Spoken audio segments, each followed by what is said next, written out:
এটা বাংলার মানুষের প্রশ্ন, হিন্দু মুসলমান সবার প্রশ্ন। আপনি কাদের ভরসায় 135টা আসনে সিট দেবে প্রার্থী দেবেন? শুরুতেই আপনি ডিগবাজি খাচ্ছেন। প্রথমে বললেন যাদেরকে দিয়ে ফিতে কাটালেন তাদেরকে বাইরে থেকে আনবেন, পরে দেখা গেল তারা নাকি পশ্চিমবঙ্গের লোক। দ্বিতীয়ত আপনি বললেন যে আমার নিরাপত্তা রক্ষী হায়দ্রাবাদ থেকে আনবো, তারপর যাদেরকে আনলেন তারা দেখা গেল বাউন্সার, আবার ফিরিয়েও দিলেন। তো শুরুতেই যদি যাদের উপর ভরসা রাখছেন তারা আপনাকে ডোবায়, তাহলে কাদের ওপর ভরসা রেখে 135টা আসনে? মুসলিমদের সমাজে একটা কথা আছে, রাখে আল্লাহ মারে কে আর মারে আল্লাহ রুখে কে। তো আমি বলছি বাংলার 4 কোটি মুসলমান, 2,82,533 জন ভোটারের উপর আমার আস্থা আছে, ভরসা আছে।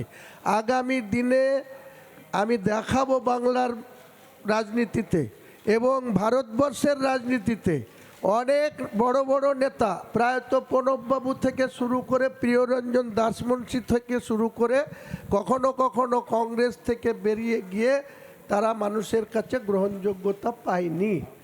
একইভাবে মমতা বন্দ্যোপাধ্যায় কংগ্রেসের প্রতি অভিযোগ করে 1998 সালে তৃণমূল কংগ্রেস গঠন করার পর আবার 2.5 বছর পরে ডিগবাজি খেয়ে সেই কংগ্রেসের সঙ্গে জোট করেছে।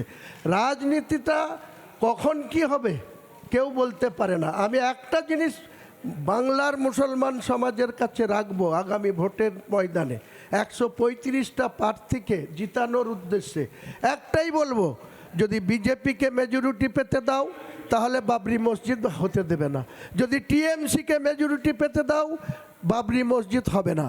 কাজেই আমাকে 90 থেকে 100টা আসন দাও, আমি তোমাদের বাবরি মসজিদ করে দেখাবো। তখন দেখবেন 294 এর রিমোট কন্ট্রোল কার হাতে থাকে। পরিষ্কার কথা, মানে পরিষ্কার কথা। বাংলায় বাবরি মসজিদ প্রতিষ্ঠা করার জন্য আজকের দিনে হাজার হাজার লাখ লাখ মুসলমান হুমায়ুন কবিরকে প্রতিনিয়ত বলছে আপনি এগিয়ে চলুন, আমরা আপনার সঙ্গে আছি। সেটা উত্তর 24 পরগনা, দক্ষিণ 24 পরগনা, হাওড়া, হুগলি, নদিয়া, বীরভূম, পূর্ব বর্ধমান, পশ্চিম বর্ধমান, কুচবিহার, মালদা তো আছেই, মুর্শিদাবাদ তো আমার খাস তালুক। মানে আপনি মমতা বন্দ্যোপাধ্যায়ের ভোট ব্যাংকটা নিয়ে নিজের কাছে পুরোটা নিয়ে আপনি চাইছেন যে আপনি কিং মেকার হবেন। নিশ্চয়ই আপনি রিমোট কন্ট্রোল আপনি হবেন। ওনার যদি শখ হয়েছিল বাংলার রাজনীতিতে, কখনো হরিয়ার পাড়ায় গুলি চলেছে সেখানে ছুটে যেত, কখনো জলঙ্গিতে বাস পড়ে গেলে উনি চলে যেত। আজকে যখন 2011 সালের 20শে মে ওথ নিয়েছিল, মুখ্যমন্ত্রীর শপথ নিয়েছিল, তখন কি বলেছিল যে আমি প্রতি স্যাটারডে কালীঘাটের বাড়িতে আমজনতার সাথে দেখা করব। আজকে তার বিধায়ক দলের ক্যাবিনেটের সদস্যরা 2 মিনিট সময় পায় না তার সাথে কথা বলার ক্ষমতা রাখে না।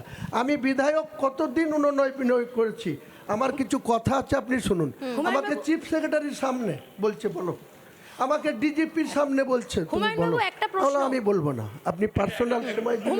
নানা ধরনের কন্টেন্ট দেখার জন্য লাইক করুন, শেয়ার করুন আমাদের ফেসবুক পেজ, সাবস্ক্রাইব করুন আমাদের ইউটিউব চ্যানেল। পাশাপাশি অন্যান্য ব্রেকিং নিউজের জন্য অবশ্যই চোখ রাখুন রিপাবলিক বাংলায়।